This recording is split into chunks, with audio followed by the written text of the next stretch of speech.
Eta lurraren diametroa osorik zeharkatzen duen tunel bat egingo bagenu?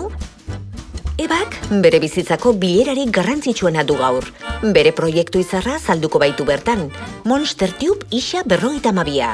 Helburua, lurralderik alde zeharkatzen duen eta erdigunetik igaroko den tunel bat egitea. Ebak datu teknikoak xehatzeari ekin dio.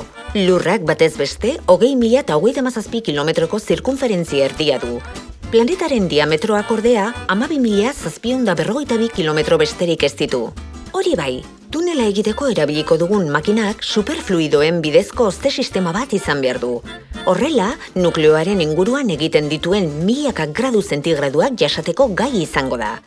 Eta hortze da eba pozpozik Monster Tube isa 52aren inaugurazio ekitaldian Jaén hirian. Lehenengo bidaiariak Zelanda berrira doaz, Tauranga ondora. 52 minutu eskas behar izan dituzte ibilbidea osatzeko. Garraio bide honen mekanismoa oso sinplea da. Bakoia erortzen utzi eta lurraren erdiguneran zabiatuko da, grabitatearen indarrak bultzatuta. Lurrazaletik 0 kilometro orduko abiaduran irtengo dela kontuan hartuta, 21 minutuko erorialdiaren ondoren, 28.000 kilometro orduko abiadura hartuko du lurraren erdigunetik pasatzean. Nukleoa atzean utzi ostean, grabitatea bagoia geldiarazten joango da lurraren beste aldera iritsi arte, 0 kilometro orduko abiaduran.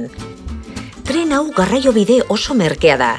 Izan ere, geltokira heltzean bagoia inguratzeak soilik kontsumitzen baitu energia.